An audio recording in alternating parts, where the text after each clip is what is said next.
ನಮಸ್ಕಾರ ಎಲ್ರಿಗೂ. ನಾನು ಲಕ್ಷ್ಮೀ ಚಾನ್ಸಿ ಭಟ್ ಅಂತ. ನಮ್ಮೂರು ಉತ್ತರ ಕನ್ನಡದ ಹೊನ್ನಾವರ. ನಾವು ಇರೋದು ಬೆಂಗಳೂರಿನಲ್ಲಿ. ನಾನಿವತ್ತು ಅಮೂಲ್ ಕನ್ನಡ ಪೇಜ್ನಲ್ಲಿ ಅಮೂಲ್ ಸಾಮಗ್ರಿಗಳನ್ನು ಉಪಯೋಗಿಸಿ ಪಾಲಕ್ ಬಟೂರ ಅದನ್ನ ಮಾಡೋದು ಹೇಗೆ ಅಂತ ತೋರಿಸ್ತೀನಿ. ಬಟೂರ ನಮ್ಮ ಕರ್ನಾಟಕದಲ್ಲಿ ಮಾಡೋದು ಕಡಿಮೆ ಆದ್ರೂ ಅದಕ್ಕೆ ಪಾಲಕನ್ನ ಹಾಕಿ ನಾನು ಪಾಲಕ್ ಪುರಿ ಅಂತ ಹೇಳ್ಬಹುದು. ಅಮೂಲ್ ಸಾಮಗ್ರಿಗಳಲ್ಲಿ ನಾನು ಅಮೂಲ್ ಮೊಸರನ್ನ ತಗೊಂಡಿದ್ದೀನಿ. ಹಾಗೇನೆ ಅಮೂಲ್ ಆರ್ಗ್ಯಾನಿಕ್ ಗೋಧಿ ಹಿಟ್ಟನ್ನ ತಗೊಂಡಿದ್ದೀನಿ. ಇದು ಚೆನ್ನಾಗಿ ಬರುತ್ತೆ, ಆರ್ಗ್ಯಾನಿಕ್ ಆಗಿರೋದ್ರಿಂದ ನಾವು ಮನೆಯಲ್ಲೇ ಮಾಡಿದ ಹಿಟ್ಟಿನಂತೆ ಇರುತ್ತೆ. ಹಾಗಾಗಿ ಇವೆರಡನ್ನ ಬಳಸ್ಕೊಂಡು ಮನೆಯಲ್ಲೇ ಬೆಳೆದಂತಹ ಪಾಲಕನ್ನ ಉಪಯೋಗಿಸಿ, ಇದು ಕುಂಡದಲ್ಲಿ ಹಾಕಿರುವಂತಹ ಪಾಲಕ್ ನೋಡಿ ಎಷ್ಟು ದೊಡ್ಡ ದಂಟಾಗಿ ಎಲೆಗಳು ತುಂಬಾ ಇದ್ವು. ನಾನು ಇದನ್ನ ಪೇಸ್ಟ್ ಮಾಡಿ ಇಟ್ಕೊಂಡಿದ್ದೀನಿ, ಯಾಕೆಂದ್ರೆ ತುಂಬಾ ಲೇಟ್ ಆಗೋದು ಬೇಡ ಅಂತ ಇದನ್ನ ಪೇಸ್ಟ್ ಮಾಡಿ ಇಟ್ಕೊಂಡಿದ್ದೀನಿ. ಇದರ ಜೊತೆಗೆ ಏನ್ ಹಾಕಿದ್ದೀನಿ ಅಂತ ತೋರಿಸ್ತೀನಿ.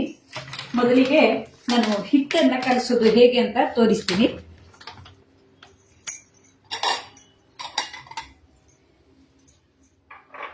ಮೊದಲೇ ಹೇಳ್ದಂಗೆ ಈ ಪಾಲಕ್ ಸೊಪ್ಪನ್ನ ಸ್ವಲ್ಪ ಜೀರಿಗೆಯೊಂದಿಗೆ ನುಣ್ಣಗೆ ರುಬ್ಕೊಂಡಿದ್ದೀನಿ. ಹಸಿ ಪಾಲಕನ್ನೇ ಹಾಕ್ತಾ ಇದ್ದೀನಿ. ಇದು ಮನೆಯಲ್ಲೇ ಬೆಳೆದದ್ದಾಗಿರೋದ್ರಿಂದ ಯಾವುದೇ ರಾಸಾಯನಿಕವನ್ನ ಬಳಸಿರೋದಿಲ್ಲ. ಆಮೇಲೆ ಇದಕ್ಕೆ ಸ್ವಲ್ಪ ಮೊಸರನ್ನು ಹಾಕೋಬೇಕು. ಅಮೂಲ್ ಮೊಸರನ್ನ ಹಾಕ್ತಾ ಇದ್ದೀನಿ. ಇದು ಸ್ವಲ್ಪ ಹುಳಿ ಬಂದ್ರೆ ಚೆನ್ನಾಗಿರುತ್ತೆ. ನಾನಿಲ್ಲಿ ಸ್ವಲ್ಪನೇ ಮಾಡ್ತಾ ಇರೋದ್ರಿಂದ ಸ್ವಲ್ಪವೇ ಮೊಸರನ್ನ ಬಳಸ್ತಾ ಇದ್ದೀನಿ.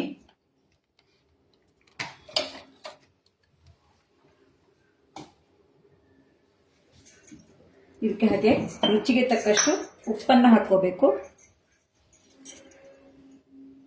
ಸ್ವಲ್ಪ ಉಪ್ಪನ್ನ ರುಚಿಗೆ ತಕ್ಕಷ್ಟು ಹಾಕೋಬೇಕು. ಹಾಗೆ ಸ್ವಲ್ಪ ಸಕ್ಕರೆಯನ್ನು ಹಾಕೋಬೇಕಾಗತ್ತೆ. ಸ್ವಲ್ಪ ಸಕ್ಕರೆ,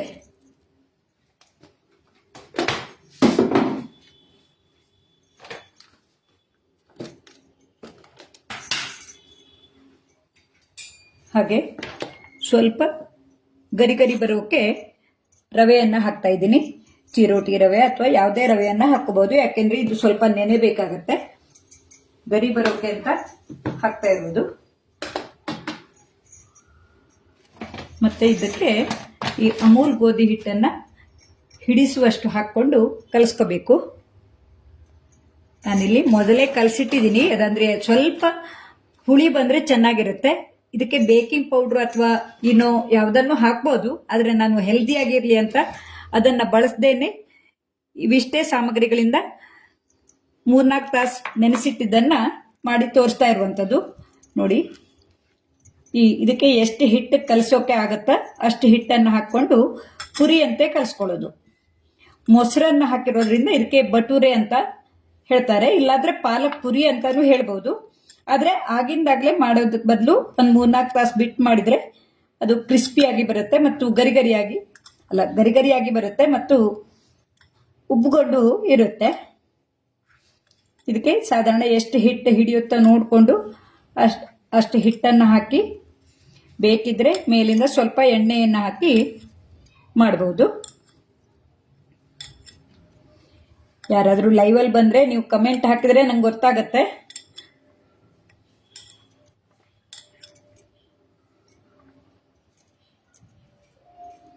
ಅಂದ್ರೆ ಇದು ನನಗೆ ಯಾರಿಗೂ ಹೇಳೋಕೆ ಸಾಧ್ಯ ಆಗ್ಲಿಲ್ಲ, ಯಾಕೆಂದ್ರೆ ಇದು ಪೋಸ್ಟರ್ ರೆಡಿ ಆಗಿದ್ದೆ. ನಾನು ಮಾಡಬೇಕು ಅಂದ್ಕೊಂಡಿದ್ದೆ, ಸಂಜೆ ಹೊತ್ತಿಗೆ ಮಾಡೋಣ ಅಂತೇಳಿ ಅಂದ್ಕೊಂಡು ಶುರು ಮಾಡಿದ್ದೆ ಲೇಟ್ ಆಗಿ. ಹಾಗಾಗಿ ಇದನ್ನ ತುಂಬಾ ಮಂದಿಗೆ ಹೇಳೋಕೆ ಸಾಧ್ಯ ಆಗ್ಲಿಲ್ಲ. ಯಾರಾದ್ರೂ ಅಲ್ಲಿ ಲೈವ್ ನಲ್ಲಿ ಇದ್ದವರು ನೀವು ಒಂದು ಕಮೆಂಟ್ ಹಾಕಿದ್ರೆ ನೀವು ಯಾರು ಬಂದಿದ್ದೀರಾ ಅಂತ ಗೊತ್ತಾಗತ್ತೆ. ಇಲ್ಲಾಂದ್ರೆ ಆಮೇಲೂ ಈ ಪೇಜ್ ನಲ್ಲಿ ನೋಡಬಹುದು. ಅಮೂಲ್ ಪ್ರಾಡಕ್ಟ್ ಅನ್ನು ಉಪಯೋಗಿಸಿ ಮಾಡುವಂತಹ ಇದು ಅಮೂಲ್ ಕನ್ನಡ ಪೇಜ್ ನಲ್ಲಿ ನಮಗಾಗಿ ಇರುವಂತಹ ಒಂದು ಅವಕಾಶ ಅಂತ ಹೇಳಬೇಕು.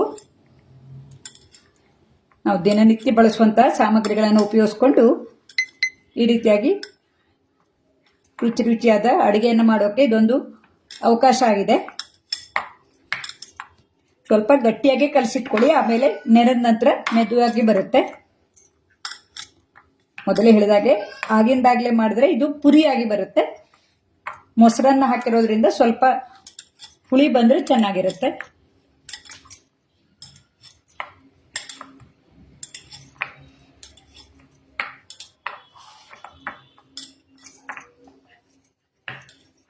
ನೋಡಿ, ಈ ರೀತಿ ಹಿಟ್ಟನ್ನು ಕಲಸಿಟ್ಕೋಬೇಕು.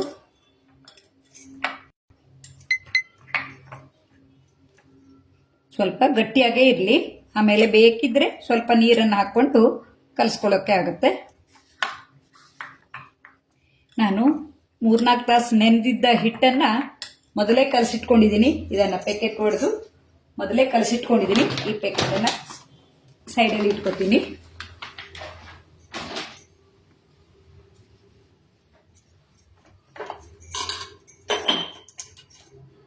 ನೋಡಿ, 3-4 ತಾಸು ನೆನೆದ ಹಿಟ್ಟು ಈ ರೀತಿಯಾಗಿರುತ್ತೆ. ಇದೇ ರೀತಿಯಾಗಿ ನಾನು ಹಿಟ್ಟು ಕಲಸಿಟ್ಕೊಂಡಿದ್ದು. ಇದು ನೆನೆದು ಬಂದು ಮೃದುವಾಗಿ ಇರುತ್ತೆ.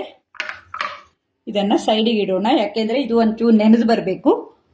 ಇದಕ್ಕೆ ಬೇಕಿಂಗ್ ಸೋಡಾನು ಹಾಕ್ಕೋಬಹುದು, ಆದರೆ ನಾನು ಆರೋಗ್ಯ ದೃಷ್ಟಿಯಿಂದ ಬೇಡ ಅಂತ ಹಾಕ್ದೇನೆ ಮಾಡ್ತಾ ಇರೋದನ್ನು ತೋರಿಸ್ತಾ ಇದ್ದೀನಿ. ಇದನ್ನು ಸೈಡಲ್ಲಿ ಇಟ್ಕೋತೀನಿ. ಹಾಗೆ ಎಣ್ಣೆಯನ್ನು ಕಾಯೋಕೆ ಇಡೋಣ.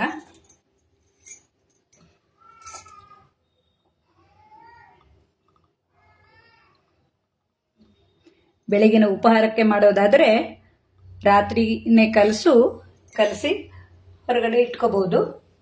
ಇಲ್ಲಾಂದರೆ ಸಂಜೆಗೆ ಬೇಕು ಅಂದರೆ ಬೆಳಿಗ್ಗೆ ಹೊತ್ತಿನಲ್ಲಿ ಕಲಿಸ್ಕೊಂಡು ಬೇಕಾದವಾಗ ಇದ್ರ ಜೊತೆಗೆ ಚೋಲೆಯನ್ನು ಮಾಡ್ಕೋಬಹುದು. ನಾನಿವತ್ತು ಚೋಲೆ ಬದಲಿಗೆ ಮೊಸರಿಗೆ ಒಂದೊಂದು ಬೀಟ್ರೂಟ್ ರಸವನ್ನು ಸೇರಿಸಿ ಲಸ್ಸಿ ಕಮ್ ಹಾಗೆ ಕರ್ಡ್ ಥರ ತಿನ್ನೋಕೆ ಚೆನ್ನಾಗಿರುತ್ತೆ. ನೋಡಿ, ಪಾಲಕನ್ನು ನಾವು ಮನೆಯಲ್ಲೇ ಬೆಳ್ಕೊಂಡದ್ದಾಗಿರೋದ್ರಿಂದ ಆರ್ಗ್ಯಾನಿಕ್ ಆಗಿರುತ್ತೆ. ಮತ್ತು ಅಮೂಲ್ ಅವ್ರದ್ದು ಆರ್ಗ್ಯಾನಿಕ್ ಗೋಧಿ ಹಿಟ್ಟನ್ನು ಬಳಸಿ ಮಾಡ್ತಾ ಇದ್ದೀನಿ. ನಾನಿಲ್ಲಿ ಲಟ್ಸೋ ಬದಲಿಗೆ ಈ ಪ್ರೆಸ್ ಮಣೆಯಲ್ಲಿ ಪ್ರೆಸ್ ಮಾಡಿ ತೋರಿಸ್ತಾ ಇದ್ದೀನಿ. ಆದಷ್ಟು ಬೇಗನೆ ಆಗುವಂಥ ತಿಂಡಿ ಅಂತ ಹೇಳ್ಬೋದು. ಕಲಸಿಟ್ಕೊಂಡ್ಬಿಟ್ರೆ ನಾವು ಬೇಕಾದ ಹೊತ್ತಿನಲ್ಲಿ ಮಾಡ್ಕೋಬಹುದು. ಕೈಗೆ ಒಂಚೂರು ಎಣ್ಣೆ ಸವರ್ಕೊಂಡು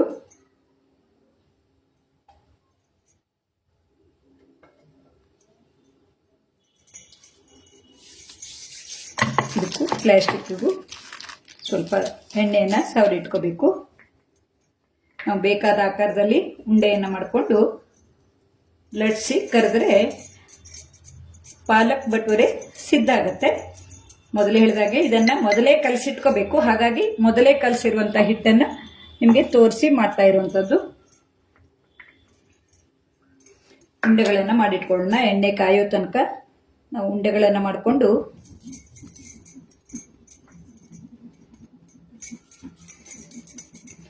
ಪಾಲಕ್ ಹಾಕದೇನೂ ಮಾಡ್ಬೋದು, ಮೊಸರಲ್ಲೇ ಕಲಸಿ ಮಾಡ್ಬೋದು. ನೋಡಿ, ಇದಕ್ಕೆ ನೀರನ್ನು ನಾನು ಹಾಕದೇನೆ ಹಾಗೆ ಈ ಹಿಟ್ಟನ್ನು ಕಲಸಿರುವಂಥದ್ದು.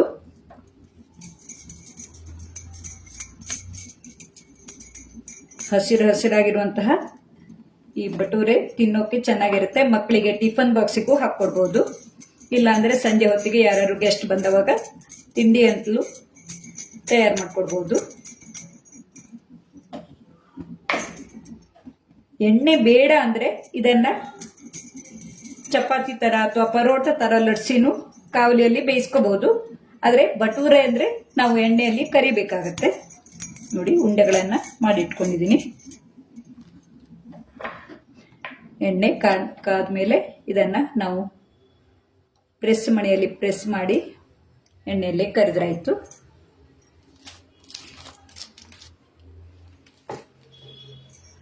ಇದನ್ನು ಪ್ರೆಸ್ ಮಣೆಯಲ್ಲಿ ಪ್ರೆಸ್ ಮಾಡೋದ್ರಿಂದ ನಮಗೆ ಲಟ್ಸೋ ಕಷ್ಟ ಇರೋದಿಲ್ಲ.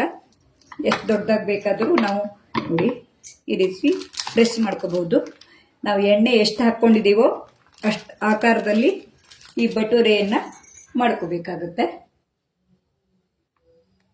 ಎಣ್ಣೆ ಕಾದಿದೆ, ಚೂರು ಹಾಕಿ ನೋಡಿದ್ರೆ ಗೊತ್ತಾಗುತ್ತೆ. ನೋಡಿ, ಕಾದು ಬಂದಿದೆ.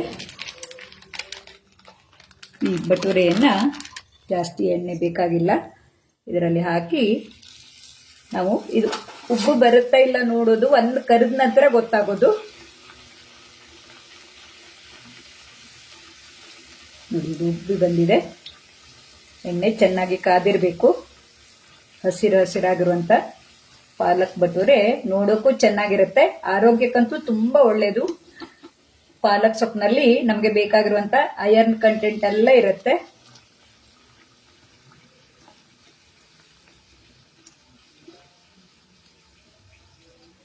ಸ್ವಲ್ಪ ಗರಿ ಗರಿಯಾಗಿರುವಂಗೆ ತೆಕ್ಕೊಂಡ್ರೆ ಕೊನೆ ತನಕ ಇದೇ ರೀತಿಯಾಗಿರುತ್ತೆ.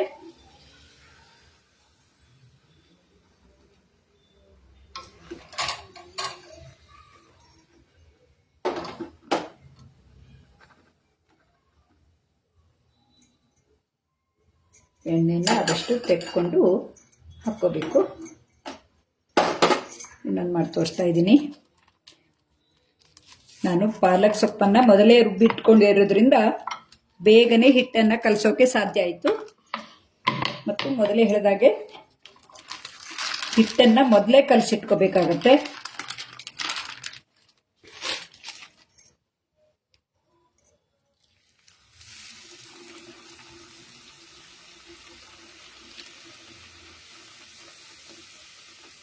ಎಣ್ಣೆ ಕಾಯ್ತಾ ಇದ್ದಂಗೆ ಭಟೂರೆ ಚೆನ್ನಾಗಿ ಉಬ್ಬಿ ಬರುತ್ತೆ.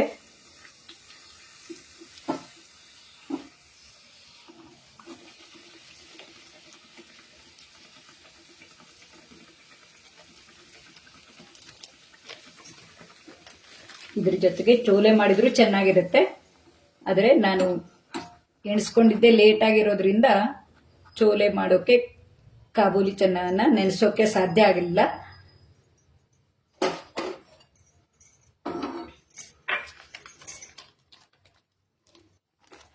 ಲಟ್ಟಿಸಿಯೂ ಮಾಡಬಹುದು.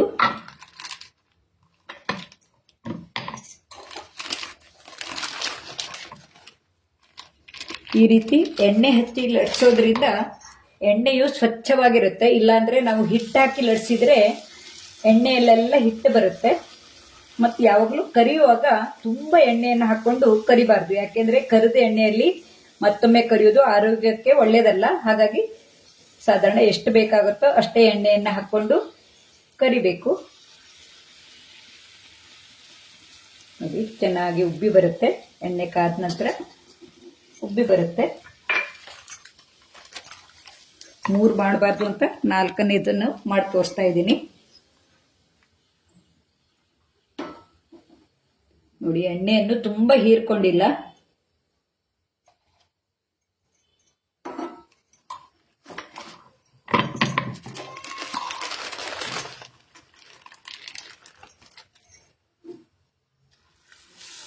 ಬೇಗನೆ ಮಾಡುವಂತಹ ಪಾಲಕ್ ಭಟೂರೆ ಸಿದ್ಧವಾಗುತ್ತೆ.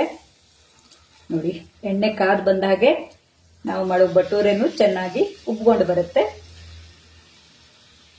ಎರಡೂ ಕಡೆ ಚೆನ್ನಾಗಿ ಬೇಯುವಷ್ಟು ಬೇಯಿಸ್ಕೊಂಡ್ರೆ ಪಾಲಕ್ ಭಟೂರೆ ತಿನ್ನೋಕೆ ಸಿದ್ಧವಾಗಿರುತ್ತೆ.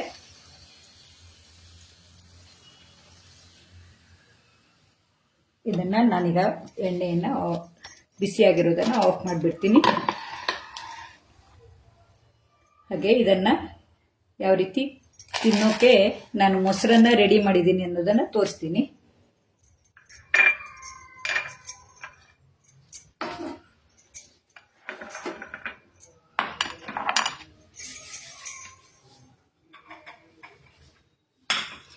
ನಾನಿಲ್ಲಿ ತಿನ್ನೋಕೆ ಭಟೂರೆಯನ್ನ ಈ ರೀತಿ ಇಟ್ಕೊಳ್ಳೋಣ.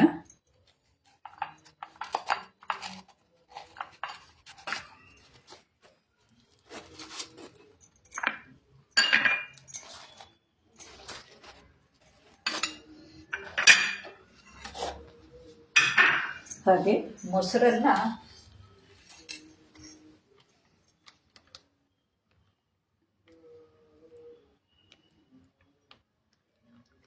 ನೋಡಿ, ಮೊಸರಿಗೆ ಅಮೂಲ್ ಮೊಸರಿದು. ಈ ಕರ್ಡಲ್ಲೂ 2-3 ರೀತಿ ಮೊಸರಿದೆ. ನಾನಿಲ್ಲಿ ನಾರ್ಮಲ್ ಕರ್ಡನ್ನೇ ತಗೊಂಡಿದ್ದೀನಿ.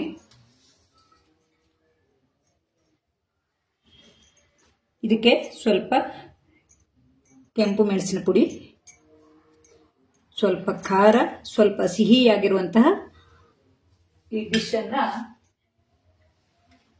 ನಾನಿಲ್ಲಿ ಈ ಬೀಟ್ರೂಟ್ ತುರಿಗೆ ಸ್ವಲ್ಪ ಸೂಜಿ ಮೆಣಸು ನೋಡಿ, ಈ ರೀತಿಯಾಗಿರುವಂಥ ಸೂಜಿ ಮೆಣಸನ್ನು ರುಬ್ಬುವಾಗಲೇ ಹಾಕ್ಕೊಂಡಿದ್ದೀನಿ. ಸೂಜಿ ಮೆಣಸು ಮತ್ತು ಸ್ವಲ್ಪ ಉಪ್ಪನ್ನು ಹಾಕ್ಕೊಂಡ್ಬಿಟ್ಟಿದ್ದೀನಿ. ಯಾಕೆಂದರೆ ಇದು ಬಣ್ಣ ಬಂದರೆ ತಿನ್ನೋಕ್ಕಂತೂ ತುಂಬ ಚೆನ್ನಾಗಿರುತ್ತೆ. ಬೀಟ್ರೂಟ್ ರಸದ ಜೊತೆಗೆ ಸೂಜಿ ಮೆಣಸು ಉಪ್ಪನ್ನು ಹಾಕಿ ರುಬ್ಕೊಂಡಿದ್ದೀನಿ. ಇದನ್ನು ಈ ರೀತಿಯಾಗಿ ಮಿಕ್ಸ್ ಮಾಡಿಕೊಂಡ್ರೆ ತಿನ್ನೋವಾಗ ತುಂಬ ರುಚಿಯಾಗಿರುತ್ತೆ. ಚೋಲೆ ಇಲ್ಲದೇನು ಈ ರೀತಿಯಾಗಿ ತಿನ್ಬಹುದು. ಲಸ್ಸಿ ಜೊತೆಗೂ ತಿನ್ಬಹುದು.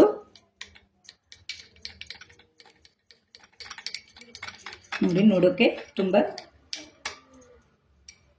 ಬಣ್ಣ ಚೆನ್ನಾಗಿ ಬಂದಿದೆ. ಹಾಗೆ ನಾನಿಲ್ಲಿ ಸೊಪ್ಪಿನ ಚಟ್ನಿಯನ್ನು ಮಾಡಿದ್ದೀನಿ. ಇನ್ನು ವಿಭಿನ್ನವಾಗಿರುವಂತಹ ಚಟ್ನಿ ಇದು. ಇದರ ಜೊತೆಗೆ ಪಾಲಕ್ ಭಟೂರ ಜೊತೆಗೆ ಇವೆರಡು ಕಾಂಬಿನೇಷನ್ ತುಂಬ ಚೆನ್ನಾಗಿರುತ್ತೆ. ಹಾಗೆ ಅಮೂಲ್ ಪ್ರಾಡಕ್ಟ್ ಅನ್ನು ಉಪಯೋಗಿಸಿ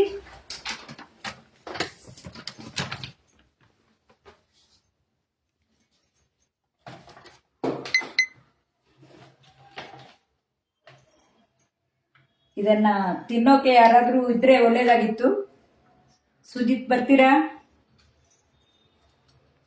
ಮೊಮ್ಮಗಳು ಇದ್ದರಿಂದ ಮೊಮ್ಮಗಳ ಜೊತೆಗಿದ್ದಾರೆ. ಇಲ್ಲಾಂದ್ರೆ ನಾವು ಇದನ್ನ ಯಾವ ರೀತಿಯಾಗಿ ಇತ್ತು ಅನ್ನೋದನ್ನ ಆಮೇಲೆ ಹೇಳ್ತೀನಿ. ನೋಡಿ, ಪಾಲಕ್ ಭಟೂರೆ ಅಮೂಲ್ ಕರಡ್ ಜೊತೆಗೆ ತುಂಬಾ ಚೆನ್ನಾಗಿರುತ್ತೆ. ಅಮೂಲ್ ಪ್ರಾಡಕ್ಟ್ ಅನ್ನು ಉಪಯೋಗಿಸಿ ಈ ರೀತಿಯಾಗಿ ನೀವು ಒಮ್ಮೆ ಮಾಡಿ ನೋಡಿ. ಇದೊಂದು ಅವಕಾಶಕ್ಕಾಗಿ ಅಮೂಲ್ ಕನ್ನಡ ಪೇಜ್ನವರಿಗೆ ತುಂಬ ಹೃದಯದ ಧನ್ಯವಾದಗಳನ್ನು ಅರ್ಪಿಸ್ತೀನಿ. ನಿಮಗೂ ಈ ರೀತಿಯಾದ ಭಟೂರೆಯನ್ನು ಮಾಡಬೇಕು ಅಂದ್ರೆ ಈ ರೀತಿ ಮಾಡಿ ನೋಡಿ. ನಾನು ಇಲ್ಲಿ ನಮ್ಮ ಅಳಿಯವರಿಗೆ ಕೊಟ್ಟಿರ್ತೀನಿ. ಅವರು ಯಾವ ರೀತಿ ಆಗಿದೆ ಅಂತ ಅವರ ರಿಪ್ಲೈಯನ್ನ ಹೇಳ್ತಾರೆ.